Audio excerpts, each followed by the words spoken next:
반갑습니다. 장비병 환자 여러분, 장비병 환자 장병환입니다. 오늘은 장비병의 분수에 맞지 않은 그런 카메라를 하나 리뷰를 해볼까 합니다. 오늘의 주인공은 바로 라이카 SL2입니다. 라이카 카메라는 제가 써본 적이 없거든요. 그래서 사실은 정확한 판단이 조금 어려워요. 왜냐면은 전작들이나 이런 이전작들을 써봐야 이번에 새로 나온 혹은 이 카메라의 장단점을 전작에 비해서 확실히 제가 설명을 드릴 수 있는데, 제가 지금 가지고 있는 이 라이카 SL2는 제 카메라가 아닙니다. 같이 일하시는 모델 에이전시 대표님께서 카메라를 구입하시고 1년 정도 쓰셨는데 좀 빌려주셨습니다. 잠깐의 대여를 해주셨는데, 꽤나 기간은 조금 길게 주셨는데 제가 지금 너무 바쁘고 나머지 따로 지금 준비하고 있는 것들이 여러 가지 있어가지고 많이 써보지를 못했어요. 거의 앞서 말씀드리는 거는 제가 말씀드리는 오늘 리뷰 영상의 라이카의 장단점이나 이런 것들은 정말 100% 신뢰할 수 있는 그런 정보는 아니라는 점을 먼저 말씀드리고 싶네요.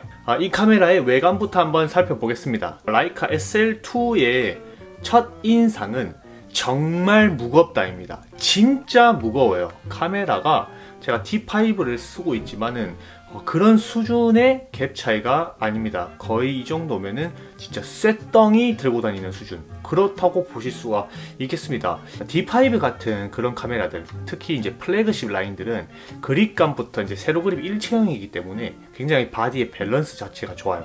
그래서 그립을 잡아도 이 새끼손가락에 큰 힘이 들어가지 않으면서 굉장히 파지를 좋게 하면서 힘의 그런 밸런스, 카메라를 드는 밸런스가 굉장히 좋은데, 이놈의 카메라는 진짜 그냥 그립감 좋아요. 그립감 좋은데도 불구하고 현재 이 렌즈와 무게 밸런스가 너무 안 좋아서 너무 무겁게 느껴집니다. 간단한 스펙으로는 지금 이 카메라만 바디의 무게만 약 1kg가 됩니다. 983g 정도인데 바디 자체의 무게가 일단 어마무시하게 무겁게 시작한다 라고 보시면 될 것 같습니다. 지금 제가 들고 있는 이 카메라의 이 렌즈 같은 경우는 24mm에서 90mm까지 되는 줌 렌즈입니다. 크기도 지금 어마무시하죠. 이것도 렌즈 무게도 장난이 아니에요 지금. 그래서 제가 체감상 이거 들고 있는 거 2kg가 넘어요. 그래서 이거 가방에 들고 다니기가 굉장히 힘듭니다. 무게는 알겠고 그런 건 중요하지 않다 이러실 수 있으니까 이런 외관부터 자세히 한번 볼게요. 이 카메라는 거의 지금 진짜 심플 오브 심플, 상당히 심플하게 생겼어요. 거의 버튼들의 이름도 여기 지금 앞에 후면 카메라에 후면 액정에 있는 이 버튼들, 플레이, FN, 메뉴, 요 세 개, 여기 끝입니다. 이 세 개로 거의 다 메뉴로 들어가고 움직이고 하는데, 라이카 SL 첫 번째 버전은 여기 액정 옆에 양옆에 이렇게 두 개씩 있는 그렇게 버튼으로 나왔다고 해요. 그래서 아마 버튼면으로서는 한 개가 줄긴 했지만 혹시 그래도 왼손으로 이렇게 바로 파지하면서 메뉴로 들어갈 수 있는 것은 전작보다 더 나아졌다고 생각을 합니다. 다이얼 버튼 같은 경우도 라이카는 솔직히 불편한 바디지만 그래도 다이얼은 두 개가 들어가 있는데, 다이얼 같은 부분에서는 제가 지금 만졌을 때의 느낌은 비슷해요. 여태 일반 다른 카메라와 다이얼의 느낌, 특히 지금 찍고 있는 이 후지 X10의 다이얼 느낌과 굉장히 비슷한데, 여기서 유독 하나의 어마어마한 장점이 나오는데 바로 조이스틱입니다. 제가 여태까지 써본 카메라의 조이스틱 중에서 굉장히 부드럽고 굉장히 좋아요. 이 조이스틱이 버튼의 이 민감도 혹은 클릭감, 이렇게 움직였을 때 그 부드러움이 진짜 명품을 만지는 듯한 그런 느낌입니다. 저는 이렇게 조이스틱이 딱딱거리는 걸 좋아하거든요.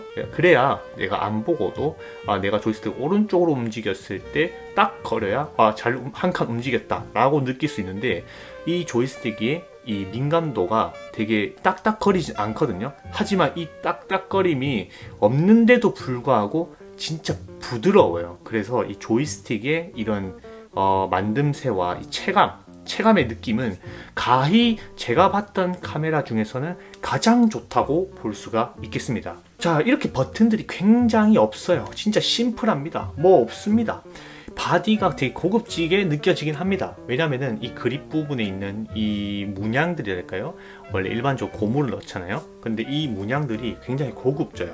그리고 일단은 마감이 엄청 멋있고 고급지기 때문에 뭔가 진짜 단단하고 절대적으로 뭐 단차나 이런 거는 없어 보입니다. 왼쪽에 보면은 이제 터미널 부분이 존재하는데 이 터미널 부분은 굉장히 아쉬운 게 이상하게 이렇게 싸구려틱한 고무를 채용을 하고 있습니다. 고무를 채용하고 있지만 은근히 구성품은 되게 좋아요. 안에 마이크와 헤드폰이 있고요. 풀사이즈 HDMI가 있고 그 밑에는 USB-C 타입이 있습니다. 그래서 정말 필요한 것들은 꽉꽉 넣었다고 볼 수가 있겠네요. 다음은 스펙에 대해서 한번 조금 설명을 드릴까 하는데요. 제가 이 놈을 보고 굉장히 놀랐던 것은 화소수가 무려 4700만 화소랍니다. 와, 라이카가 이렇게 고화소를 만드는지 몰랐어요. 제가 고화소 별로 안 좋아하시는 거 아시죠? 그래서 고화소를 그렇게 선호하지 않는데 역시 오랜만에 또 고화소를 찍어보니까 다시 한번 뽕이 차오르더라고요. 고화소 뽕이 확대를 했을 때 그 어마어마한 디테일에 굉장히 좀 놀랐습니다. 스펙들을 조금 나열해보자면은 요즘 나오는 최신 카메라와 견주어도 전혀 손색이 없는 스펙을 가지고 있습니다. 손떨방이 바디 내에 장착이 되어 있다는 점. 네, 센서 손떨방이죠. 5.5 스탑의 그런 보정을 해준다고 합니다. 실제로 제가 잠깐 써보니까 잠깐 손각대로 써봐도 거의 15분의 1초, 거의 1초 동안이나 노출을 시켜도 떨리지 않았습니다. 셔터 속도는 8000분의 1초까지 지원하고요. ISO는 50에서 5만까지 지원합니다. 고화소다 보니까 그렇게까지 고감도는 안 되지만 그래도 5만 정도면은 충분히 지금 나오는 카메라 바디들과 비슷하죠. 자, AF는 콘트라스트 AF입니다. 역시나 파나소닉과 같은 그런 콘트라스트 AF인데 저는 여태까지 위상차 이런 것들만 써봐서 위상차 AF와 뭐 이런 것들만 써봐서 콘트라스트 AF를 그렇게 좋아하지 않는 편입니다. 한 번 잡으면 정확한 건 알겠는데 그 한 번을 잘 잡아야지만 정확하기 때문에 10번 중에 한 번이라도 놓치면 큰일 나잖아요. 실제로 써보니 역시는 안 좋았어요.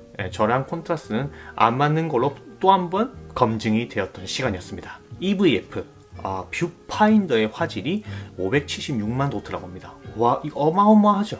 진짜 라이카의 이 뷰파인더의 느낌은 비슷한 카메라 스펙의 부하 견주어도 전혀 이질감이 없는 수준입니다. 그리고 이 후면 액정 LCD는 무려 210만 도트가 들어갔다고 합니다. 제가 210만 도트 정도 돼야 볼 수 있다고 말씀드렸던 건 여태까지 D5도 그렇고 D850도 그렇고 그 정도가 돼야 LCD가 볼만하다 라고 하거든요. 그래서 210만 도트를 넣은 이 LCD의 화질도 굉장히 좋습니다. 역시 라이카는 어느 정도 불편한 것만 빼고는 웬만한 스펙은 정말 준수한 편입니다. 자, 배터리가 조금 웃겨요. 자, 이놈은 배터리를 이제 넣었다 뺐다 할 수 있는 그런 뚜껑이 존재하지 않습니다. 그냥 여기 바로 들어가요. 그래서 여기 밑에 있는 레버를 딱 내리면 탁 하는 순간 약간 나와요. 그리고 이렇게 그냥 뺀다고 빼지지 않습니다. 여기서 한번 살짝 클릭해줘야 이렇게 슉 하고, 그러니까 이 카메라가 배터리가 이렇게 돌출되어 있고 이 배터리 주변에 굉장히 많은 틈이 있으니까 왠지 방진방습 뭐 이런 것들은 조금 약하지 않을까 싶습니다. 왜냐면은 뭐 밖에 있잖아요. 그리고 또 중요한 이 메모리 카드는 듀얼 슬롯을 지원합니다.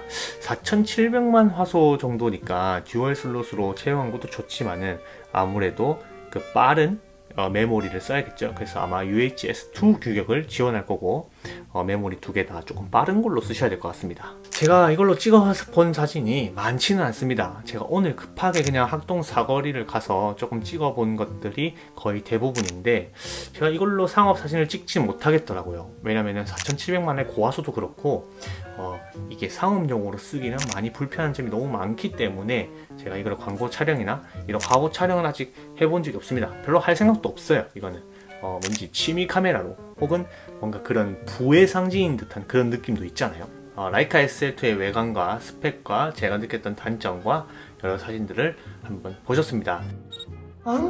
여러분들은 카메라 가방은 과연 어떤 걸 쓰시나요? 요번에 이 라이카의 오너님이 이 카메라 주시면서 같이 빌려주신 게 바로 이 가방입니다. 이 가방 딱 보자마자 이 가방이 뭔지 아시는 분은 진짜 장비병이십니다. 대단하시고 일단 칭찬 한번 하고 들어갈게요. 이 가방은 오나에서 나온 카메라 가방인데요. 거의 통가죽으로 된 완전 가죽쟁이들이 엄청 좋아하는 그런 통가죽 가방입니다. 크기도 굉장히 크죠. 굉장히 큽니다. 제가 왜 이 가방을 보여드리냐면은 제가 가죽을 진짜 좋아하거든요. 아니 카메라를 빌려주셨는데 저는 카메라가 눈에 안 보이고 이 가방이 너무 눈에 보이더라고요. 너무 예쁘지 않습니까? 제가 정말 좋아하는 이 탄색과 질감과 살짝만 긁혀도 스크래치가 나서 이 스크래치가 나중에는 빈티지하게 되는 그 어마어마한 멋이 있더라고요. 그래서 이거를 제가 참지 못하고 또 하나 질러버렸습니다, 여러분. 특히 이 가방 같은 경우는 제가 모델명을 제가 거의 급하게 산다고 잘 모르는데 이게 꽤 큰 사이즈예요. 오나 가방 중에서 지금 보시면 굉장히 큰 사이즈죠. 그래서 저는 이 큰 사이즈 말고 한 단계 작은 사이즈를 구매했습니다. 바로 이놈입니다. 겉으로 보기에는 그렇게 사이즈가 별로 안 커 보이죠. 하지만 옆으로 보시면 확연히 사이즈가 차이가 납니다. 자, 요렇게 제가 비교를 해드릴게요. 이렇게 어떠신가요? 거의 두께가 2배 정도 차이가 나요. 든든합니다. 이 가방은 실제로 들고 다니니까 너무 불편해요. 너무 커서. 그리고 무게 중심도 좀 안 맞고 해서 불편한데 제가 이렇게 한 단계 작은 사이즈거든요. 이 가방은. 그래서 이 가방을 하나 구입했습니다. 이 가방 이름은 오나 프린스 가방이라고 합니다. 오나 프린스. 요게 아마 오나의 브릭스톤, 브릭스톤이라는 가방이고, 요것은 오나 프린스라는 한 단계 작은 사이즈의 가방입니다. 안에 내부 파티션은 비슷하거든요. 그냥 똑같아요. 별로 다를 거 없어요. 그냥 이렇게 아주 단촐한 구성입니다. 이렇게 오늘의 리뷰를 끝까지 봐주신 우리 구독자 여러분들, 새로 시청하시면서 구독을 누를까 말까 고민하시는 분들, 여태까지 끝까지 시청해주신 우리 장비병 여러분들께 감사드리며 오늘의 영상은 여기까지 하겠습니다. 오늘의 리뷰는 끝!